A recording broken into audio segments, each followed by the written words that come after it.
सभी मित्रों का हिंदी साहित्य समागम चैनल पर हार्दिक स्वागत और अभिनंदन है। मित्रों, आज हम उत्तराखंड एलटी लेक्चरर से संबंधित काफ़ी महत्वपूर्ण प्रैक्टिस सेट देखेंगे। यह प्रैक्टिस सेट 25वां होगा। इससे पूर्व हम 24 प्रैक्टिस सेट करा चुके हैं और यह प्रैक्टिस सेट एनसीईआरटी संपूर्ण साहित्य पर आधारित होगा। मित्रों, एलटी की में साहित्य की काफ़ी महत्वपूर्ण भूमिका है। 40 से 45 नंबर के क्वेश्चन यहाँ से पूछे जाएंगे। तो आप साथ साथ में अपना पीजीटी जो एग्ज़ाम होगा उसको भी ध्यान में रखकर, और जून में नेट जेआरएफ का एग्ज़ाम होगा उसको भी आपको ध्यान में रखना चाहिए, जिससे कि आपका क्रम बना रहे और आपका रचनात्मक ज्ञान का आधार भी बना रहे।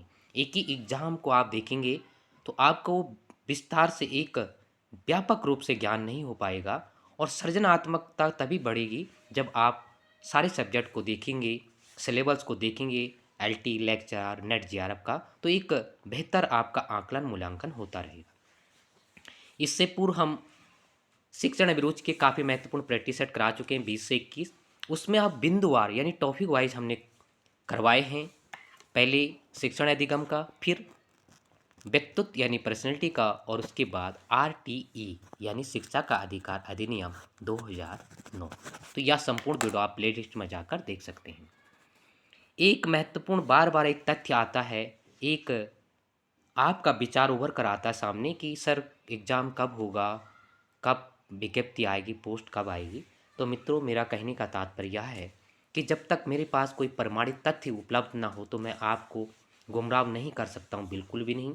मेरा मुख्य उद्देश्य आपको बेहतर से बेहतर कंटेंट देना है, यानी जो सामग्री है शिक्षण सामग्री आप बेहतर से बेहतर उपलब्ध करा सकता हूँ। मेरा मेन उद्देश्य यही है। इस उद्देश्य से आप मेरे से जुड़े हुए हैं। अगर मेरा इस प्रकार का चैनल रहता समाचार न्यूज़ संबंधी, तो मैं आप उसको जरूर परोसता, चाहे अच्छा हो बुरा हो। तो इसका उत्तर मैं तब तक कल्पनाओं के आधार पर नहीं दे सकता हूँ जब तक मेरे पास कोई प्रमाणित तथ्य न हो। आएगी, आज नहीं तो कल आएगी, कल नहीं तो परसों जरूर आएगी। आप अपना बेहतर से बेहतर तैयारी कीजिएगा।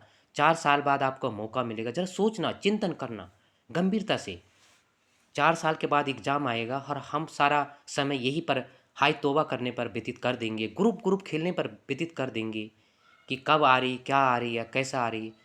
इतना ध्यान जो एक एकाग्रचित्त, एक चिंतनशील अभ्यर्थी होगा, वो अपना पढ़ाई पर ध्यान देगा, अवश्य देगा। और वही एक अभ्यर्थी के एक अच्छे गुण, अच्छे लक्षण परिलक्षित होते हैं, किसी का भी हो।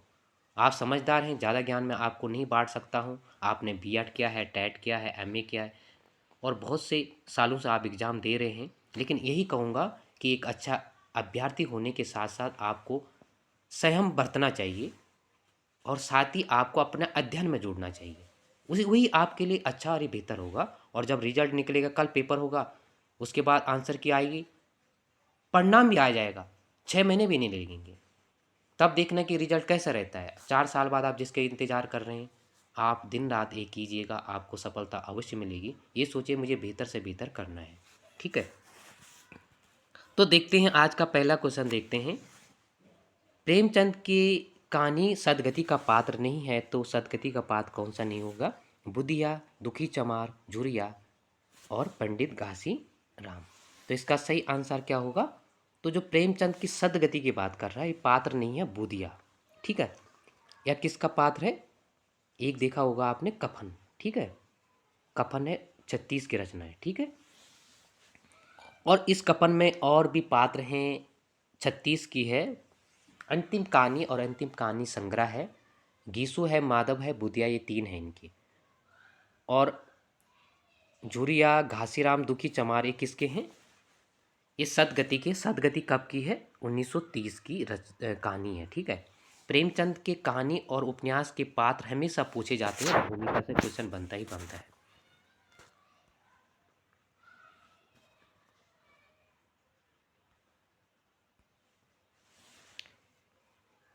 आगे महत्वपूर्ण प्रश्न है,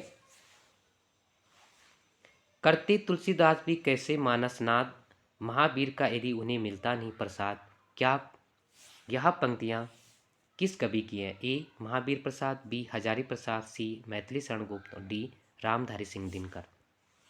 तो इसका सही आंसर क्या होगा? सी यानी मैथिली शरण गुप्त होगा। ठीक है, इनकी भारत भारती काफ़ी प्रसिद्ध है। ठीक है, भारत भारती काफ़ी प्रसिद्ध है और 12 की है। ठीक है, भारत भारती के साथ साकेत है 31 की, यशोधरा 32 की है, पंचवटी है, ये काफ़ी इनके किसान हैं, रंग में भंग है पहली, तो काफ़ी प्रसिद्ध है, इन्हें राष्ट्र कवि के नाम से भी जाना जाता है। तो इनकी पंक्तियाँ और दूसरा इनकी रचना हमेशा पूछी जाती है। ठीक है, तीसरा क्वेश्चन है, निम्न में से कौन सी कहानी प्रसाद की नहीं है? ठीक है, तो कौन सी कहानी नहीं होगी? सालवती, बी सौभाग्य के कोड़े, डी सी देवदासी और डी छोटा जादूगर। तो कौन सी कहानी नहीं होगी प्रसाद की? तो इसका सही आंसर क्या होगा? बी यानी सौभाग्य के कोड़े। यह किसकी है? प्रेमचंद की है। ठीक है, और सालवती या अंतिम है। ठीक है, ग्राम इनकी पहली है। ठीक है, ग्राम प्रेमचंद प्रसाद की ग्राम पहली है। यह यू सेट में अभी पूछा गया था कि पहली कहानी किसको माना, इनमें से पहली कहानी कौन सी होगी, तो काफ़ी उसमें कन्फ्यूजन था। तो अंतिम सालवती और पहली ग्राम है। ठीक है, तो इस पॉइंट को भी आप नोट रखेंगे।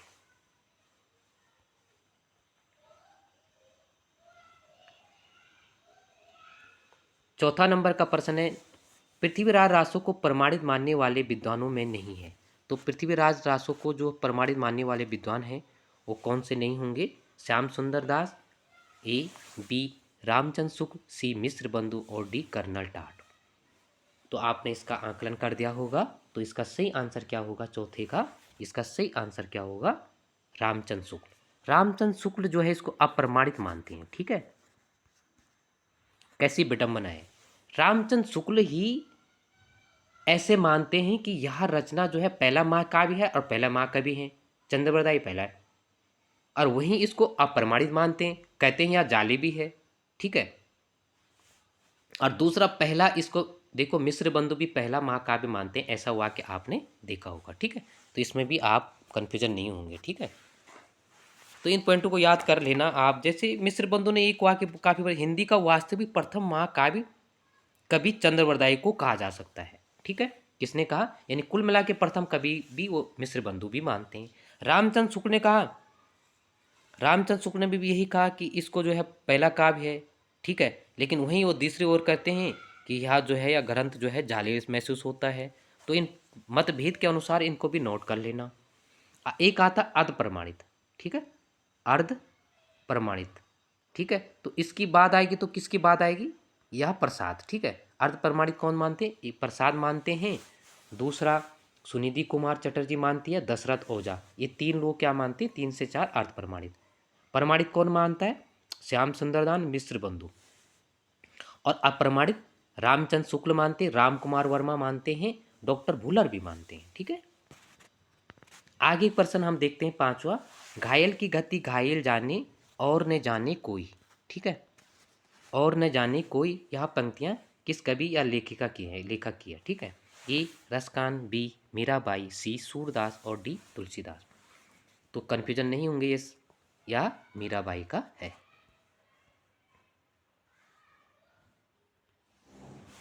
अगला काफी महत्वपूर्ण प्रश्न है,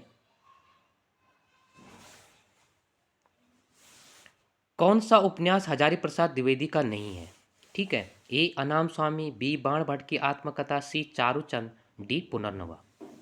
ठीक है, तो कौन सा नहीं हुआ? काफी महत्वपूर्ण है यह, EMR में पूछा गया क्वेश्चन है था, और संपूर्ण चारों के चारों उपन्यासों का भूमिका से कुछ पूछा गया था, चारों के चारों उपन्यास EMR का। तो इसका सही आंसर क्या होगा? इसका ए होगा। ठीक है, यह जैनेन्द्र का है। ठीक है, जैनेन्द्र का है। ठीक है, बात करें उनका अनाम स्वामी नहीं है, अनाम दास का पोता है। ठीक है, और इनके चारों के चारों इस प्रकार के इनका क्रम है, ये 46, 63, 73 और 74। ठीक है, काफ़ी बार पूछा जाता है इसमें। बाण भट्ट की आत्मकथा तो काफ़ी प्रसिद्ध है, या उसमें नेट GR में भी लगा हुआ है। आगे हम देखते हैं,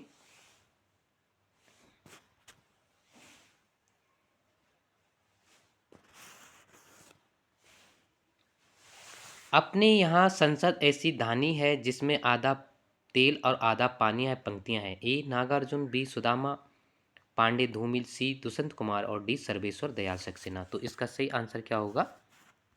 तो इसका सही आंसर क्या होगा? इसका बी होगा। ठीक है, तो धूमिल का जो है संसद से सड़क तक और संसद और रोटी, और एक इनकी है कल सुनना मुझे, काफी प्रसिद्ध है कल सुनना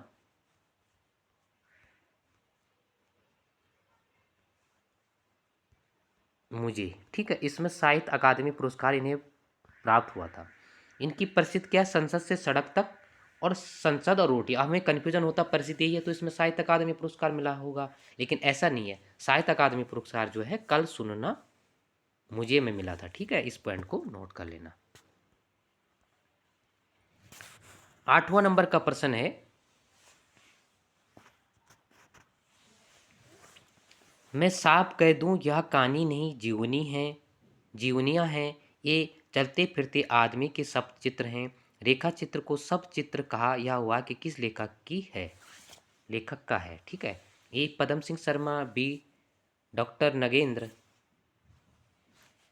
सी श्याम सुंदर दास और डी राम वृक्ष बेनीपुरी। तो इसका सही आंसर क्या होगा? तो इसका सही आंसर होगा डी, यानी राम वृक्ष बेनीपुरी का। ठीक है, इसकी बात कर रहा है उन्होंने शब्द चित्र। कई बार ऐसे भी पूछा जा सकता है कि रेखा चित्र को सब चित्र किसने कहा? तो रेखा चित्र को सब चित्र आएगा तो यह किसने कहा था? राम वृक्ष बेनीपुरी का कहा था। इनके रेखा चित्र और संस्मरण आपने जानते होंगे, काफ़ी प्रसिद्ध है। ठीक है, माटी की मूर्ति, गेहूँ और गुलाब, लाल तारा, मील के पत्थर, ये इनके काफ़ी प्रसिद्ध हैं। ठीक है, इस पॉइंट को भी आप नोट रखेंगे। आगे 9वां नंबर का प्रश्न है, निम्न में से कौन सा कथन सही सुमेलित नहीं है? ठीक है, असायत, हंसावली, बी कुतुबन, मृगावती, सी सत्यवती कथा, दामोदर कवि और डी पद्मावत जायसी। तो आकलन कर दिया होगा आपने, तो इसका सही आंसर क्या होगा? डी होगा। ठीक है, सत्यवती कथा किसकी है? ईश्वर दास की है। ठीक है, ईश्वर दास की है। ठीक है, और दामोदर की कौन है? दामोदर की रचना है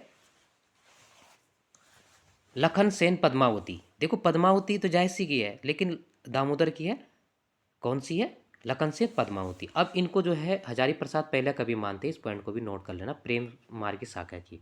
जबकि मृगावती को कौन मानते हैं? रामचंद्र शुक्ल मानते हैं। ठीक है, रामचंद्र शुक्ल जी मृगावती को मानते हैं। और इसके साथ साथ अगर हम देखें, एक बार कहिए जो है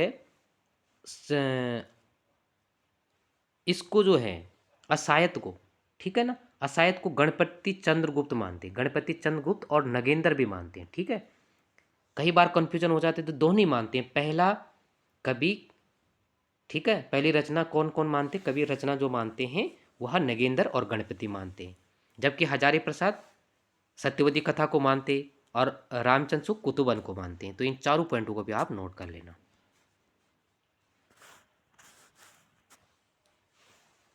आगे 10वां नंबर का प्रश्न है,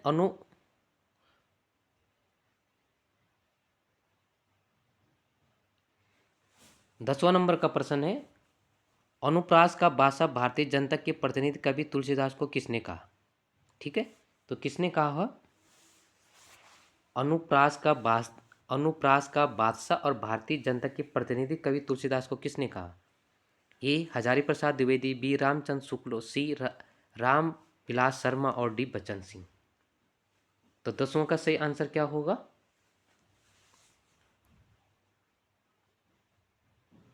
तो इसका सही आंसर क्या होगा? इसका सही आंसर होगा रामचंद्र शुक्ल होगा। ठीक है, तो यह काफ़ी महत्वपूर्ण प्रश्न इस प्रकार के कई बार बन जाते हैं, तो आपको इन पॉइंटों को भी याद रखना। आगे 11 नंबर का काफ़ी महत्वपूर्ण प्रश्न है,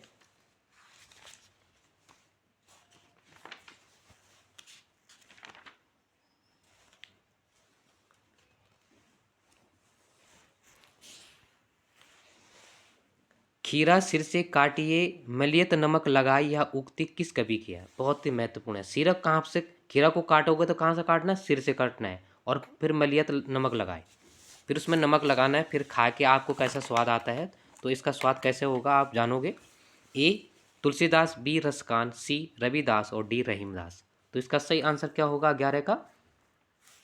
ठीक है, काफ़ी महत्वपूर्ण पॉइंट है। और इसकी अगली पंक्तियाँ, रहीमन करिए मुखन को, रहीमन करिए मुखन को चाहत यही सुजान। ठीक है, तो इस प्रकार के काफ़ी प्रसिद्ध पंक्तियाँ हैं। तो कई बार इस प्रकार की पंक्तियाँ भी देखने को मिल जाती है कि जहाँ पर हमें कोई आकलन करना भी इस प्रकार से हो जाता है। तो इसका सही आंसर डी होगा, कन्फ्यूजन नहीं होंगे। उनका कहने का तात्पर्य यह है कि सिर्फ देखो, आपने देखा होगा घर गांव में, यहाँ बाहर भी कहीं पर भी, तो गांव के विशेष रूप से होता है। आजकल तो जो है तकनीकी इस प्रकार की चली है कि बाहर तो इस प्रकार का नहीं होता, लेकिन गांव में अक्सर कड़वापन तो होता है। तो कहते हैं कि सर से काटने से उसका कड़वापन, घिसने से कड़वापन हट जाता है और फिर नमक से उसमें स्वाद अच्छा आता है। फिर कहता है कि इसी प्रकार से किसी के मुंह से अगर कड़वा वचन कोई कहे, ये दूसरी पंक्ति में है, तो उसका भी यही सजा होनी चाहिए। ठीक है, इसी प्रकार अगर कड़वापन ना निकले और वो कड़वापन निकाले तो उसको सजा भी यही होनी चाहिए, जैसे खीरा को होगी। ठीक है, कि सिर पर पहले उसको काटना है, फिर नमक लगाना है। ठीक है, तो इस तरीके से वाक्य है। तो कवियों की अपनी अपनी धारणा या अपनी अपनी सोच के अनुसार। आगे 12 नंबर का प्रश्न है, चिंतामणि के उदाहरणों में सच्चे कवि हृदय की झलक है। कभी कभी तो वह अपने छोटे भाई मतीराम से होड़ करते हैं। यह कथन किस साहित्यकार का है? ए रामचंद्र शुक्ल, बी हजारी प्रसाद द्विवेदी, सी रामविलास शर्मा और डी डॉक्टर नगेंद्र। ठीक है, तो इसका क्या होगा? अपने भाई मत जो है चिंतामणि कभी कभी अपने छोटे भाई मतीराम से, 4 भाई थे ना, मतीराम, भूषण, चार भाई थे, जटाशंकर। ठीक है, चिंतामणि, मतीराम, भूषण और जटाशंकर काफ़ी प्रसिद्ध है। रीतिकाल के इनकी भूमिका बहुत मजबूत और बड़ी है। और चिंतामणि को तो पहला रीतिकाल का जो है पहला कवि मानते हैं रामचंद्र शुक्ल। तो उनके संबंध में है कि चिंतामणि अपने भाई से होड़ करते थे। रामचंद्र शुक्ल, बी हजारी प्रसाद, सी रामविलास शर्मा, डी डॉक्टर नगेंद्र। तो 12 का आंसर क्या होगा? तो 12 का हजारी प्रसाद होगा। ठीक है, हजारी प्रसाद इसका सही आंसर होगा।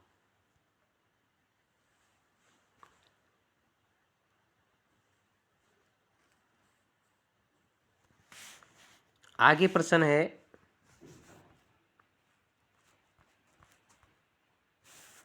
काफी महत्वपूर्ण है।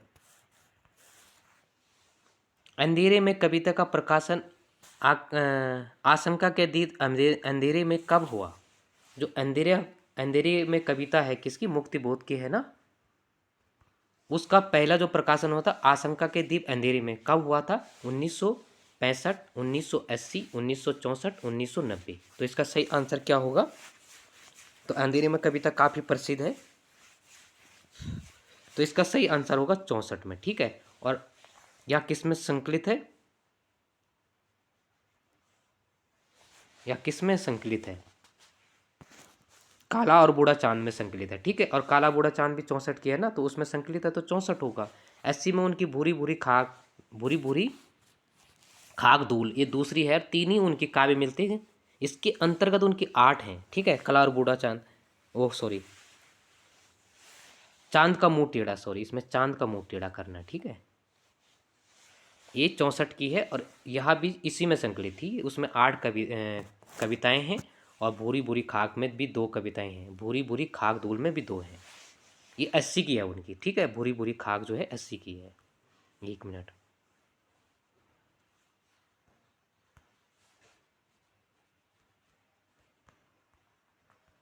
भूरी भूरी खाक कब की है? 80 की है। ठीक है, इसमें 2 कविताएं हैं और चांद का मुंह टेढ़ा। ठीक है, यह कब की है? 64 की है। इसमें 8 कविताएं हैं। इसी में संकलित क्या है? अंधेरे की कविताएं। पहले यह किस में हुई थी? आशंका के दीप अंधेरे में। ठीक है, तो कई बार इस प्रकार से क्वेश्चन बन जाता, तो इस पॉइंट को भी आप नोट रखेंगे। 14 नंबर का प्रश्न है, निम्न में से किस साहित्यकार को साहित्य अकादमी पुरस्कार प्राप्त नहीं हुआ? तो किसको नहीं हुआ था?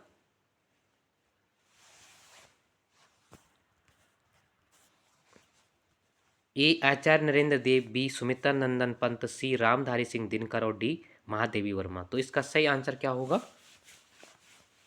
तो आपने आकलन कर दिया होगा, साहित्य अकादमी के पुरस्कार की बात कर रहा, तो इसका सही आंसर क्या होगा?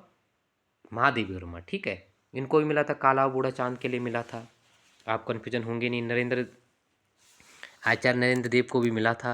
ठीक है, और इसमें देखो आचार्य नरेंद्र देव को दूसरा मिला था ना, माखनलाल चतुर्वेदी को पहला मिला था। ठीक है, सुमित्रा नंदन को कला और बूढ़ा चांद के लिए मिला था, संस्कृत के दिनकर को संस्कृत के 4 अध्याय के लिए मिला था। ठीक है, महादेवी वर्मा को नहीं मिला तो इनको भारत भारती सम्मान मिला था। ठीक है, अब आप कन्फ्यूजन होंगे, इन तीनों लोगों को, दिनकर, महादेवी और इनको क्या मिला था? ज्ञानपीठ पुरस्कार मिला था।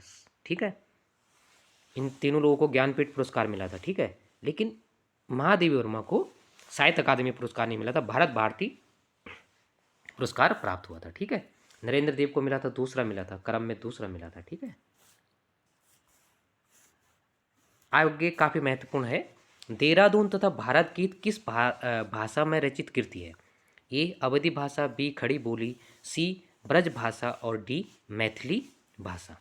देहरादून और भारत गीत काफी प्रसिद्ध है, पूछा जाता है और पारसी। ठीक है, ये किसके हैं जानते हैं आप? तो देखते हैं यह किसका है, श्रीधर पाठक का है। ठीक है, श्रीधर पाठक, श्रीधर पाठक का है, ये कन्फ्यूजन होने की आवश्यकता नहीं है। खड़ी बोली है, 2 प्रकार की रचनाएं की थी, अवधि और खड़ी बोली। ठीक है, तो काफ़ी बार इनकी रचनाएं पूछा जाता है, भारत गीत पूछा जाता है, और जो है इसके साथ साथ इन्होंने उसकी रचनाएं भी की थी। ठीक है, अवधि की भी रचनाएं की थी, लेकिन आप नोट कर लेना कि ये भारत गीत देहरादून किस में है। कश्मीर सुषमा है, जैसे कश्मीर सुषमा, तो वो किस में है? वो भी काफ़ी बार पूछा जाता है, तो सॉरी अवधि की, वो ब्रज भाषा में था। ठीक है, और या खड़ी बोली में था, दोनों। आगे 16 नंबर का प्रश्न है, शब्द शक्ति के 3 प्रकार में रूढ़, यौगिक तथा योग रूढ़ शब्दों का अर्थ बोध होता है। जो शब्द शक्ति के अंतर्गत कौन से शब्द शक्ति में रूढ़, यौगिक और योग रूढ़ का बोध होता है? ए अभिधा, बी व्यंजना, सी लक्षणा और डी इनमें से कोई नहीं। अभिधा, व्यंजना, लक्षणा आपने देखे होंगे ना, तो ये भी काफ़ी बार पूछा जाता है, तो इसके कन्फ्यूजन होने की आवश्यकता नहीं, या अभिधा में होगा। ठीक है, या किस में होगा? अभिधा में होगा। ठीक है, आगे 17 नंबर का प्रश्न है, स्वतंत्रता प्राप्ति एवं देश के विकास तथा देश की भावी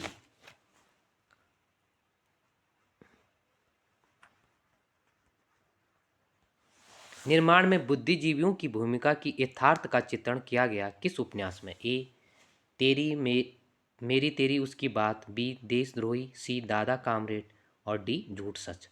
देखो, स्वतंत्रता और देश विकास में बुद्धिजीवी वर्ग की बात चित्रण कर रहा है। ठीक है, तो इसका सही आंसर क्या होगा?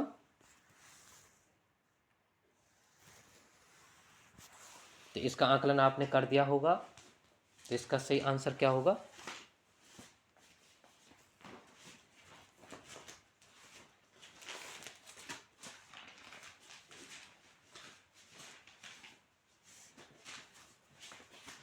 तो इसका सही आंसर होगा डी, यानी झूठ सच। ठीक है, झूठ सच कौन थे? यशपाल की 2 रचनाएं थी ना, तो एक झूठ सच का भाग पहले था, एक झूठ सच का भाग 2 था, यानी एक था 58। ठीक है,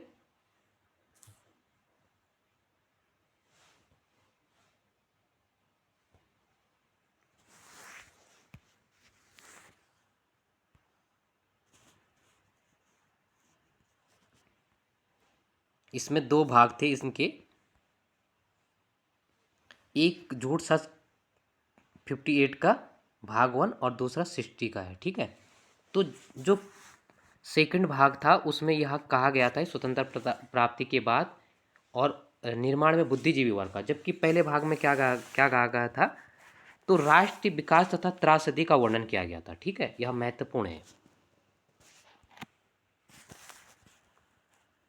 आगे 18 नंबर का प्रश्न है, समय ने जब अंधेरे से दोस्ती की है, जला के अपना ही घर हमने रोशनी की है, या प्रसिद्ध गजल किस गजल लेखक का है? काफ़ी प्रसिद्ध है, काफ़ी महत्वपूर्ण है। कभी कभी इस प्रकार के क्वेश्चन बन जाते हैं, जैसे पिछली बार भी गज़ल से संबंधित पूछा गया था एलटी में। तो हर विधा को आपने ध्यान में रखना होगा। समय ने जब अंधेरे से दोस्ती की है, जला के अपना ही घर हमने रोशनी की है। ए दुष्यंत कुमार, बी गोपाल दास नीरज, सी कुंवर बेचैन और डी रामदरस मिश्र। तो इसका सही आंसर क्या होगा? तो इसका सही आंसर क्या होगा? आपने अपना आकलन कर दिया होगा 18 का।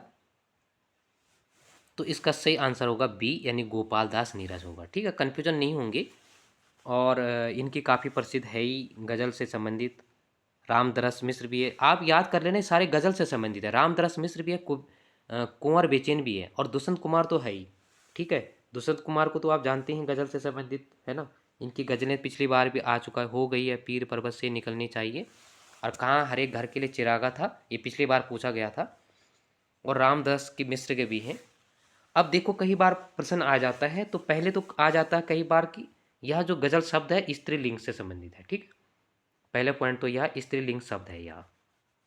तो हर विधा पर अगर आपका ध्यान आकर्षित होगा तो निश्चित तौर पर इसका फायदा आपको एग्जाम में मिलेगा। ठीक है, और गज़ल का मतलब क्या होता है? प्रेमी और प्रेमिका का वार्तालाप से संबंधित होता है। ठीक है, इस प्रकार से इसमें कहा गया है। आगे है 19 नंबर का प्रश्न है, किशनगढ़ की अहेरी 1981 किसका उपन्यास है? ए काशी सिंह, बी अब्दुल्ला बिस्मिल्ला, सी संजीव, डी निर्मल वर्मा। काफ़ी पसंद है किशनगढ़ की अहेरी। अहेरी, ठीक है, तो किसका होगा? तो कन्फ्यूजन नहीं होंगे, या संजीव का है। ठीक है, और संजीव का काफ़ी प्रसिद्ध है, इनकी सर्कस है। ठीक है, सर्कस है, धार है, इनके उपन्यास हैं। और एक इनका है जहाँ से जंगल शुरू होता है, ये उत्तर प्रदेश के पेपर में आपने देखा होगा, जहाँ से जंगल शुरू होता है, यह भी इनका काफ़ी प्रसिद्ध उपन्यास है। और वहीं हम बात करें वर्तमान में, तो संजीव की भूमिका आज हमें ज़्यादा महसूस होती है कि 2023 में इन्हें क्या मिला था? इनके उपन्यास जो है मुझे पहचानो, तीसरी बार चर्चा कर चुका हूँ मैं। अब आप इसको पहचानो, मुझे पहचानो जो इनके उपन्यास है, इसके लिए इन्हें साहित्य अकादमी पुरस्कार क्या मिला था? 23 का मिला था। ठीक है, तो इस बहाने हम वहाँ पर भी इन तथ्यों को नोट कर लेंगे। किशनगढ़ की अहरी आप पूछा गया था। ठीक है, आप अगर ढंग से देखोगे, और जहाँ से जंगल जहाँ से शुरू होता है, यह भी पूछा गया था। लेकिन अब नए राइटर हैं, उनकी परिस्थिति, उतनी रचनाएं अगर नहीं आती एग्जाम में तो कन्फ्यूजन हो जाता है। ठीक है, तो इस तरीके से आप नोट कर लेना। 20वां नंबर का प्रश्न है, कविता की नई तारीख किसकी कहानी है? काफ़ी महत्वपूर्ण है, कविता की नई तारीख की बात कर रहा है। ठीक है, ए दूधनाथ सिंह, बी कमलेश्वर, सी काशी सिंह और डी ऋषिकेश सुलभ। तो कन्फ्यूजन नहीं होंगे, इसका सही आंसर है काशी सिंह है। ठीक है,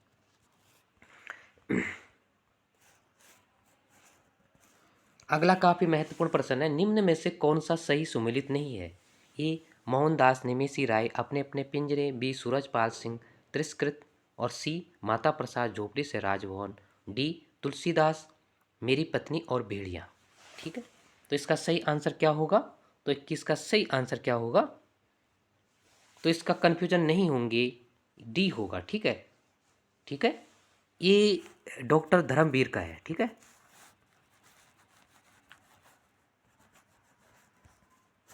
ये डॉक्टर धर्मवीर का है, मेरी पत्नी और भेड़िया। नोट कर लेना, धर्मवीर भारती अलग है, डॉक्टर धर्मवीर भारती जो है आलोचक हैं। ठीक है,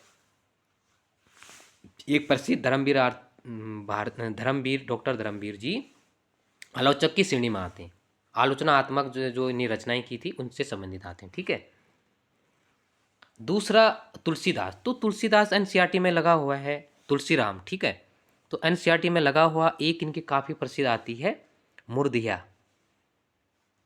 काफ़ी प्रसिद्ध है। ठीक है ना, मुर्दिया।